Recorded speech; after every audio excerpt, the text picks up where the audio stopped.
Erros médicos. Você já passou por isso? Conhece alguém que já enfrentou esse tipo de problema? Como agir? A nossa convidada de hoje é Cláudia Nakano. Ela é advogada, especialista nessa área. Daqui a pouquinho, no Ponto de Equilíbrio.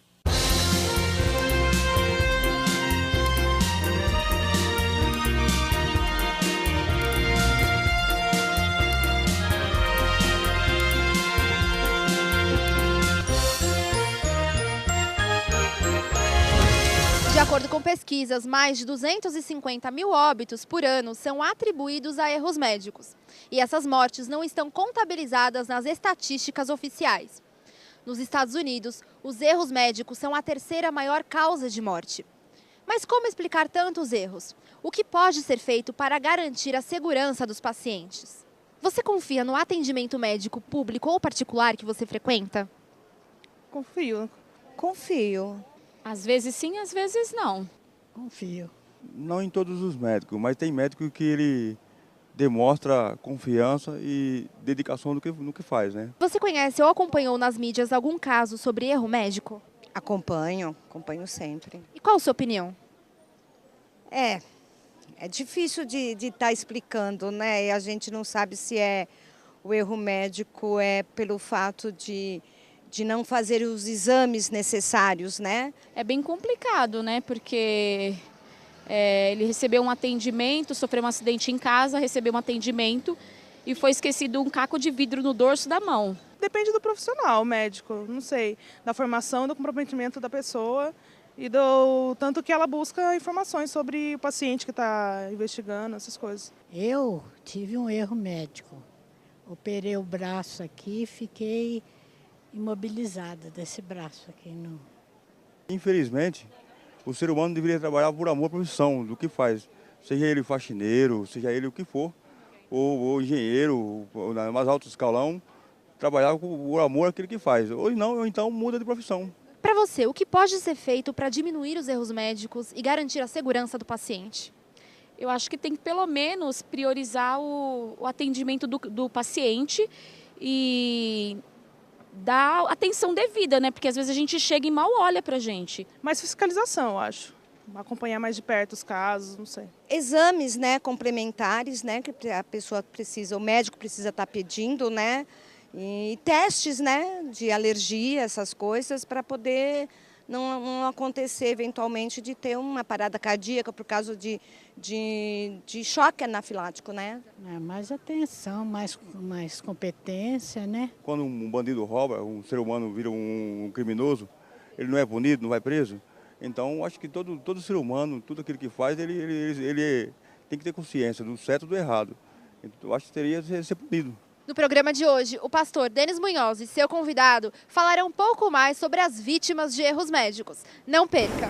Cláudia Nakano é advogada especializada no direito à saúde. É pós-graduada em Direito Civil e Processual Civil e também em Direito Médico, Hospitalar e Odontológico pela Escola Paulista de Direito.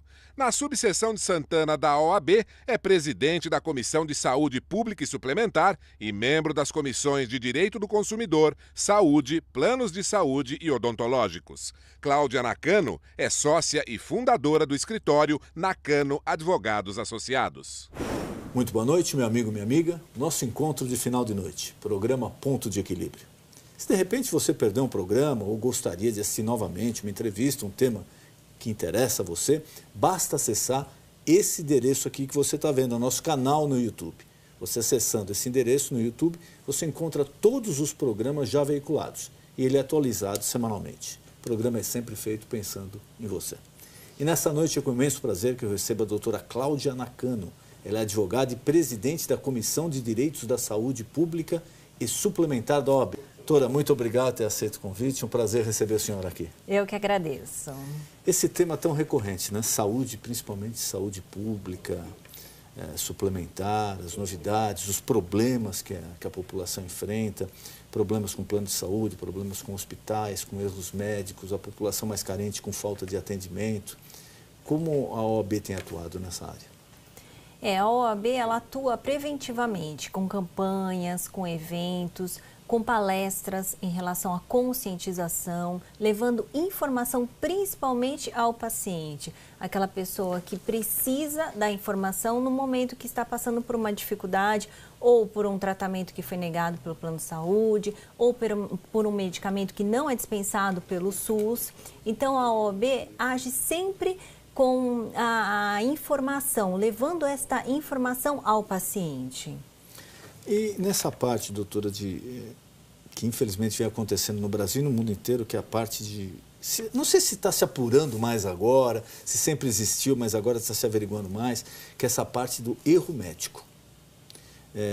Nos Estados Unidos, eu passo uma parte do tempo lá é a terceira causa de mortes no país, é o erro médico. Só perde, se não me engano, para as doenças circulatórias, pressão alta, infarto, etc., e o câncer. A terceira causa de morte nos Estados Unidos é baseada em erro médico. E aqui no Brasil? Então, no Brasil, o que a gente percebe é um crescimento nas demandas judiciais. As pessoas estão entrando, acionando o Poder Judiciário para questionar possíveis erros médicos. Mas, ao mesmo tempo, as denúncias nos conselhos regionais de medicina, de enfermagem, também estão crescendo. Hoje, o que nós percebemos é que as pessoas, quando sofrem ou passam por algum problema, onde é identificada uma falha no atendimento ou um problema na cirurgia, no procedimento que foi feito, o paciente ele tem reclamado, ou judicialmente, requerendo uma indenização na esfera civil, ou mesmo requerendo uma reparação através de uma denúncia no conselho. E muitas vezes essa denúncia ela é feita no Conselho Regional de Medicina, onde o médico ele está registrado e é apurado através de uma sindicância se aquele médico ele tem ou não a responsabilidade. É uma prova um pouco difícil, né, do erro médico. Ela não é uma prova tão simples de ser obtida. Porque às vezes a pessoa pode achar que ela foi vítima de um erro médico e na verdade não foi. Como também às vezes a pessoa foi e ela nem imagina que passou por esse tipo de problema. Pois é, isso tem acontecido. E principalmente com os nossos julgadores. Os juízes têm dificuldades para julgar uma ação de erro médico, porque esta prova ela é muito difícil de trazer aos autos se houve ou não a culpa do médico, porque é isso que é discutido muitas vezes numa ação judicial. Então, o que nós orientamos? Para que o paciente, ele, além, se for necessário, entrar com uma demanda judicial, para que ele denuncie ao Conselho Regional de Medicina de sua cidade, para que seja verificado e apurado se houve falha na conduta do médico. Por quê?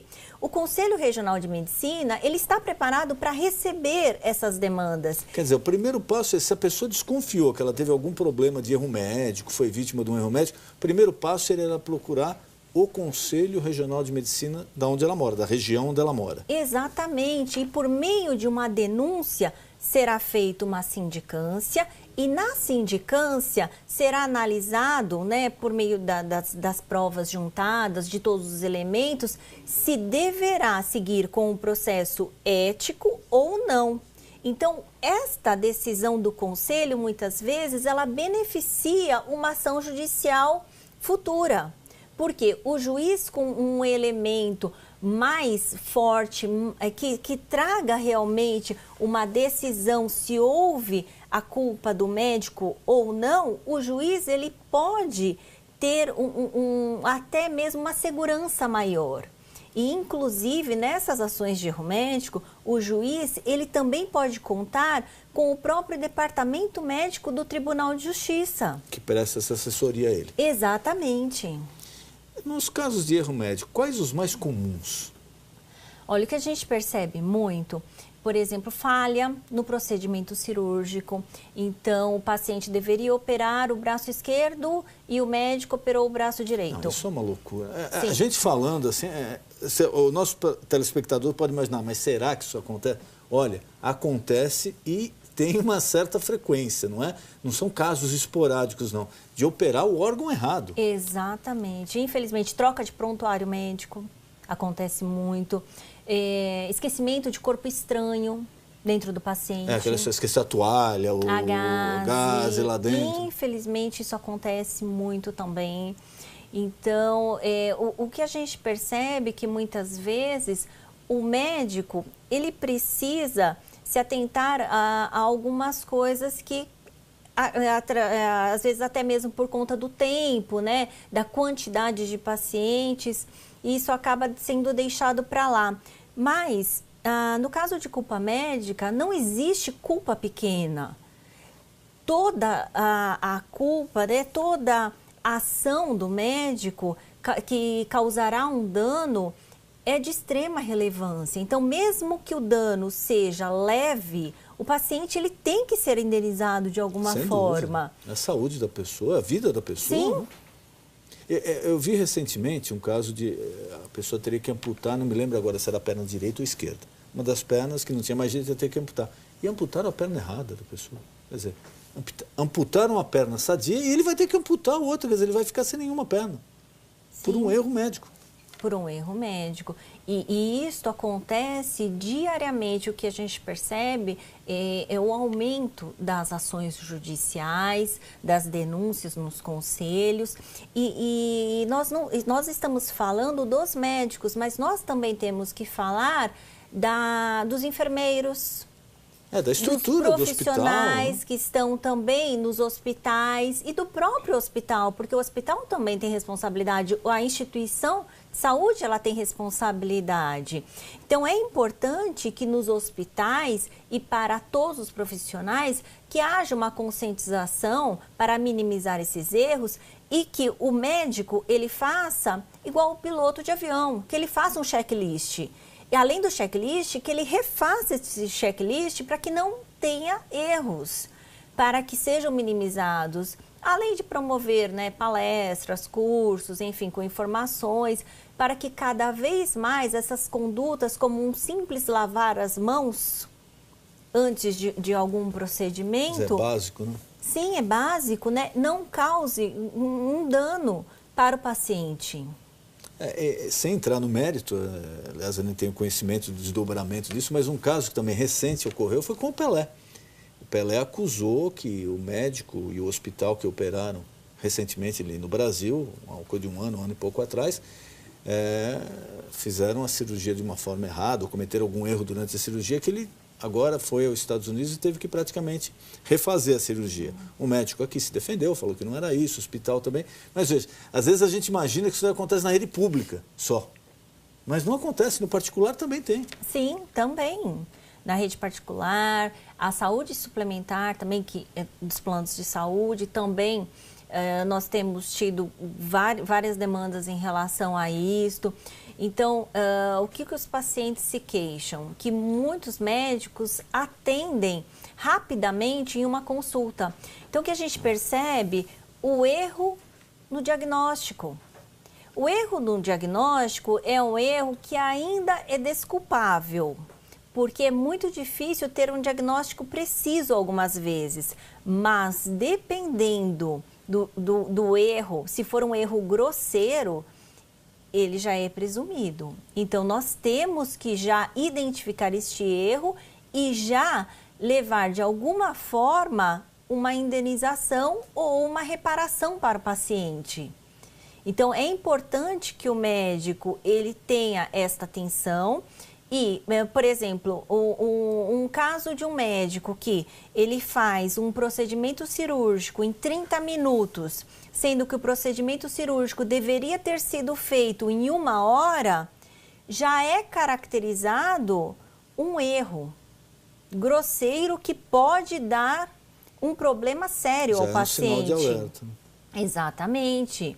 Então, é importante que o médico, ele verifique qual o diagnóstico desse paciente e que ele tome todas as condutas necessárias para que este paciente ele tenha o seu restabelecimento ou o seu tratamento médico indicado de forma correta.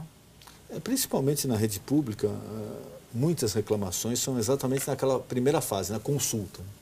Então as pessoas vêm e reclamam, olha, mas o médico ele nem olhou na minha cara, o médico ele não tocou em mim, ele não examinou, ele só perguntou, ele receitou lá o tal remédio e falou para voltar daqui 6 meses. Quer dizer, o problema já começa aí. A pessoa às vezes demora 6 meses para conseguir uma consulta.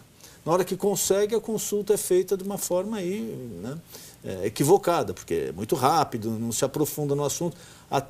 E aí os médicos alegam também que às vezes fazem 30, 40, 80 consultas por dia. Isso aqui é uma coisa inaceitável também. Não dá para um profissional dar 80 consultas num dia, né?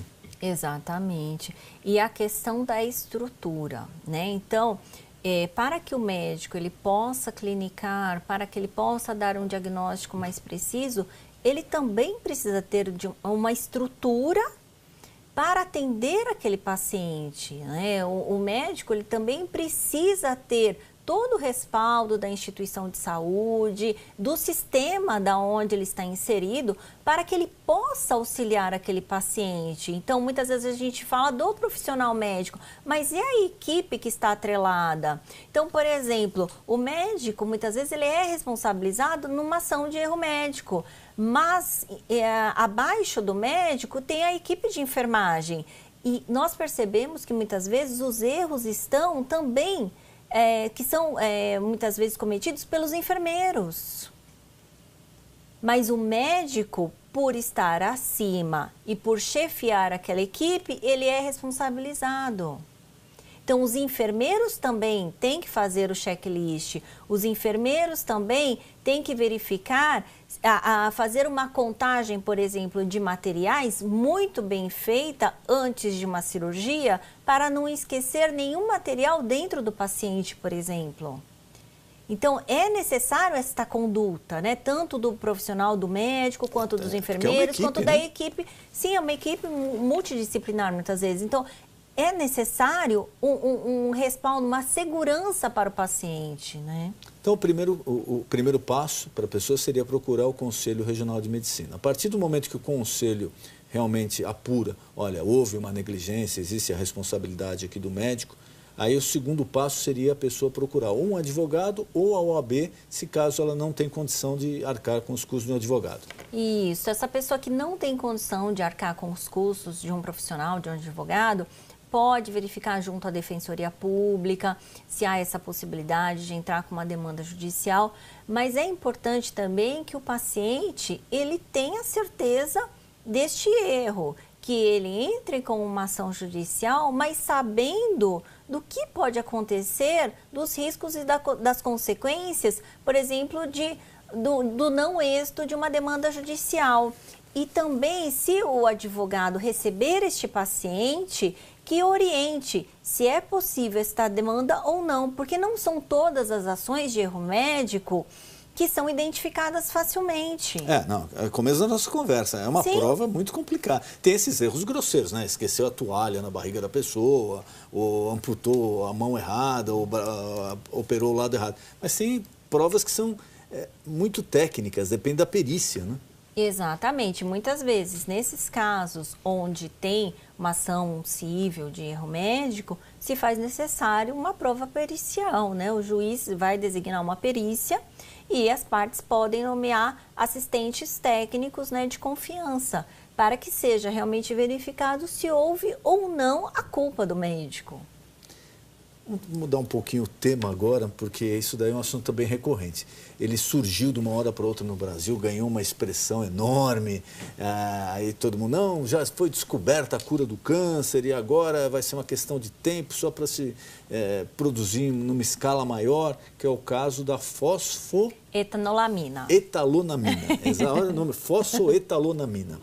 Eu, inclusive, conversei com o deputado Mazzaferra, que foi relator na CCJ ali desse assunto, mas já faz algum tempo. Eu gostaria que a senhora atualizasse. Como se encontra? Parece que agora tem uma determinação, uma proibição, né, do STF, da distribuição, mas queria que a senhora explicasse para o telespectador que estava na esperança, ou que tem algum parente com esse problema, que depende disso daí, como é que está o andamento da coisa? Bom, primeiro é importante identificar que a fosfetanolamina, ela não é um medicamento, ela é uma substância, ela não está registrada na Anvisa, por ser uma substância. E por não ter um estudo ainda com uma decisão, com uma definição em relação a todas as suas propriedades. Então, o que acontece? A USP, ela iniciou, né, um fornecimento de modo irregular aos pacientes em 2014, e este fornecimento ocorreu...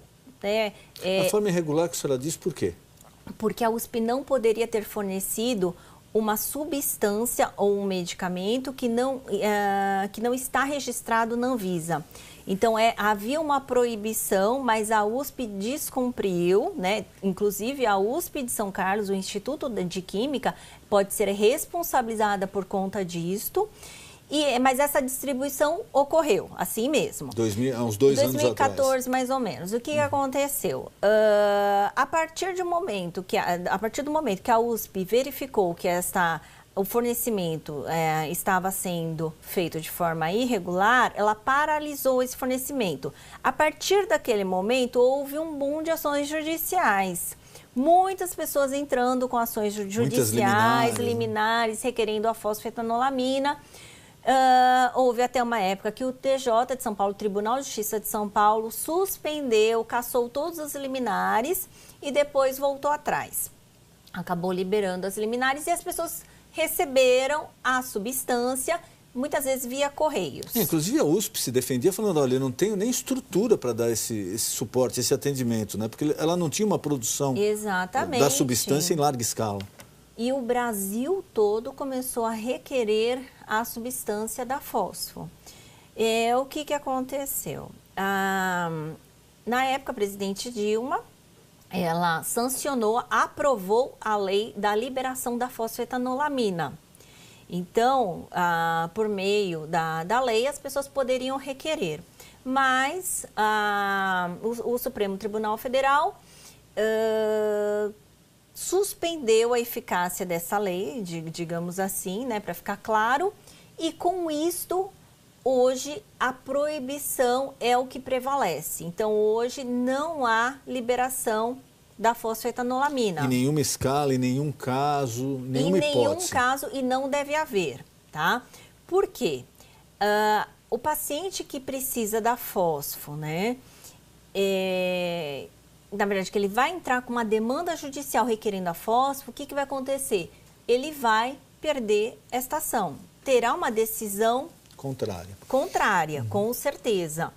Então, o que prevalece hoje é a proibição. Então, a nossa orientação, até mesmo por meio da nossa comissão, da subseção de Santana, é em relação a não entrar com uma demanda judicial requerendo a fosfetanolamina, para que o paciente ele não tenha que gastar com advogado e para que ele não tenha também a frustração de ter uma decisão negada lá na frente. Desculpe, e quem já estava tomando? Quem estava no meio do tratamento? Como é que fica? Provavelmente foi interrompido. Por quê? Hoje, inclusive, não é nem mais a USP de São Carlos que está realizando a produção da fósforo. Hoje é um outro laboratório e os testes da fósforo estão sendo realizados no Hospital das Clínicas, em São Paulo, e já iniciou. Então, nós temos alguns pacientes no Hospital das Clínicas que já estão utilizando essa substância. Provavelmente teremos alguns anos de estudos, né, de pesquisas. Esses testes continuam cientificamente, né, falando, os testes continuam normalmente. O que está proibida é a distribuição da substância. A distribuição. Mas quem está autorizado a realizar os testes da fósforo é o Hospital das Clínicas de São Paulo. Tem um número X de pacientes que já começou a utilizar, enfim. E teremos, com certeza, um estudo conclusivo, dizendo se a fósforo ela é realmente uma substância eficaz ou não e para que tipo de câncer, né? Porque hoje a gente tem mais de 100 tipos.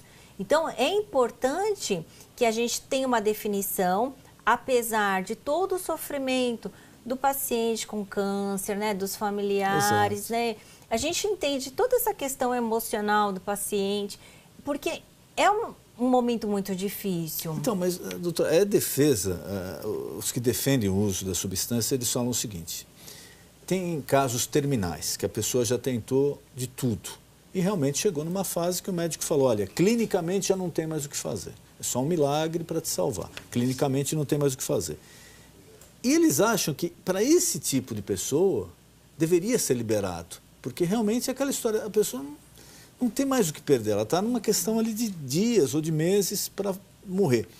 Mesmo nesse caso, essa proibição a senhora acha ainda válida?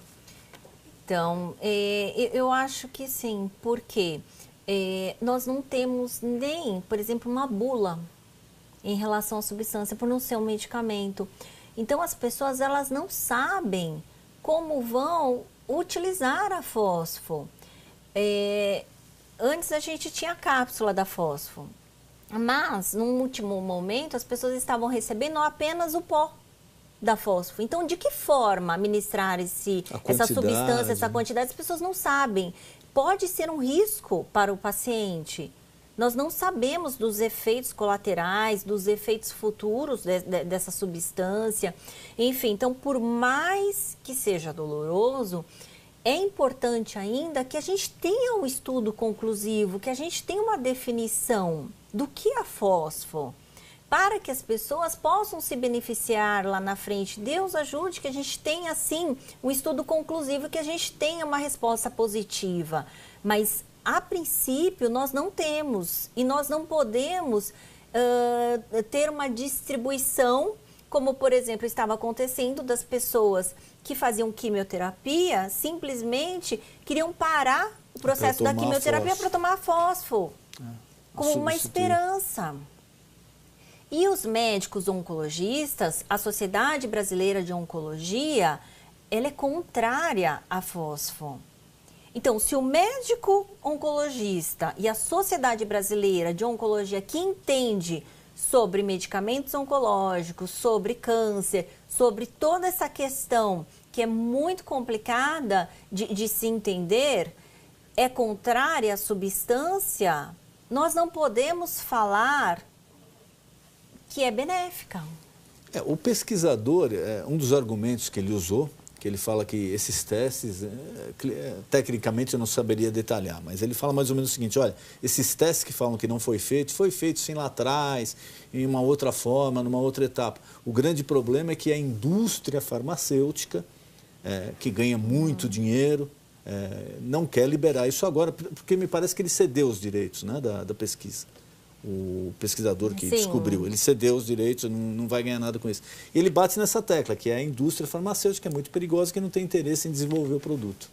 Então, tem esse lado também, que nós não sabemos, né? Existe, sim, o lado da indústria farmacêutica, mas eu, particularmente, eu acredito no Hospital das Clínicas, por ser uma instituição séria, né? Por ter pesquisadores, por ter médicos renomados. E eu acredito que a gente vai ter, sim, uma decisão bem conclusiva lá e que poderá, né, ajudar muitos pacientes se for uma resposta positiva. Mas nós não sabemos ainda ao certo, né, o que tem nessa substância, né, e de que forma que ela age no organismo. E surgiu de uma hora para assim, de uma hora para outra, né? Porque não se falava disso. Sim. Explodiu de uma hora para outra, olha, descoberta a cura do câncer. Então, e assim, nós não temos, né, uma resposta em relação à estatística dos pacientes que utilizaram a fósforo. Então, assim, alguns depoimentos foram dados, inclusive através de entrevistas, né, através mesmo para o professor que realizou toda essa pesquisa, mas cientificamente falando, nós não tivemos uma resposta clara, apenas depoimentos. E por meio de depoimentos, não dá para colocar em risco uma população inteira. E fora do Brasil, foi feito já algum teste com esse produto? Existe alguma pesquisa semelhante ou não? Então, parece-me que estão tentando produzir a fósforo, né? Eu não sei em qual país, mas fora do Brasil. E Eu não tenho ainda notícias sobre isso, mas há a intenção desta produção, né? Quer dizer, hoje para o nosso telespectador, ela está proibida a distribuição, é para uso exclusivo, em testes no Hospital das Clínicas, né? Sim. Em pacientes já cadastrados que estão fazendo esse teste, estão no meio do tratamento. Hoje, atualmente, você não pode comprar, ela está uma substância que está proibida a comercialização, é isso? Exatamente. E a saúde do brasileiro em geral, o atendimento, a relação entre o cliente, o hospital, o cliente, o plano de saúde, assim, a nível mundial, o Brasil está numa escala aceitável? Então, na verdade, o que a gente percebe, né? A tendência é humanizar o atendimento, né? Essa relação médico-paciente, este é o ideal. Mas ainda existem muitas falhas, né? Por exemplo, na saúde suplementar, que é a questão dos planos de saúde, em 1998 surgiu a Lei 9656, que regulamenta toda a questão dos planos de saúde. E a ANS, que é a Agência Nacional de Saúde Suplementar, que é a agência reguladora, ela nasceu em 2001. Com esta intenção também de fiscalizar os planos de saúde, normatizar, regular toda essa questão suplementar, sempre visando o interesse público. Mas a gente percebe que a ANS ainda ela deixa um pouco a desejar. Então, os consumidores que têm planos de saúde, muitas vezes, precisam recorrer à justiça para a liberação de determinado tratamento. Por quê? Se um paciente ele precisa de um tratamento X, ele entra em contato com a ANS, ou via portal, ou por telefone. A resposta da ANS ela não é imediata, ela demora muito tempo. E normalmente precisa de uma resposta rápida, porque é uma doença grave, que não pode esperar muito tempo. Sem dúvida. Então o paciente, olha o caminho, como é desgastante para o paciente. Primeiro o consumidor entra em contato com o plano de saúde. O plano de saúde, às vezes, ele demora para dar uma resposta daquele tratamento, sendo que a gente tem uma portaria criada pela ANS, número 319, que fala que o paciente tem que ter a resposta em 48 horas, sob pena de multa de R$30 mil por dia. Esses 48 horas nunca é respeitado. Há uma demora na resposta. Quando há resposta, o paciente, não tendo resposta ou tendo uma resposta negativa, entra em contato com a ANS. A ANS também não dá uma resposta. O que funciona hoje no Brasil? O paciente, o consumidor, tem que entrar com uma ação judicial. Entrando com uma ação judicial, uma tutela de urgência ela é deferida rapidamente. O paciente, naquela mesma semana, ele tem o seu tratamento. Então, hoje, o que a gente percebe, até mesmo em questão da judicialização na área da saúde, exatamente, que tem acontecido, exatamente, é uma falha no âmbito administrativo, porque se a gente tivesse uma resposta mais rápida, efetiva no âmbito administrativo, talvez a gente barrasse as ações judiciais. Nem sobrecarregaria também o judiciário, porque o juiz é lógico, ele vai dar, se a pessoa, olha, eu preciso disso, se não tiver eu vou morrer, o juiz vai dar uma liminar, mas o juiz não é médico, ele também não é perito, ele vai ter que agir de acordo com a necessidade e a urgência do caso. Que se o Estado monitorasse com mais cuidado, tivesse uma relação mais atenta, podia se evitar tudo isso. Né? Sem dúvida, né? Então, assim, é uma construção. A ANS, ela deixa a desejar, porque ela precisaria dar uma resposta mais rápida para o consumidor, né? E ao mesmo tempo, o Poder Judiciário ter, digamos assim, uma pré-conciliação para que o consumidor e o consumidor e o plano de saúde tivessem um contato mais efetivo tentando solucionar aquela questão. Mas a resposta ela tem que ser muito rápida, porque senão o consumidor ele morre. É um dano irreparável. E ele precisa, às vezes, fazer um procedimento cirúrgico, ele precisa tomar um medicamento, ou ele precisa de algum procedimento ambulatorial e é negado.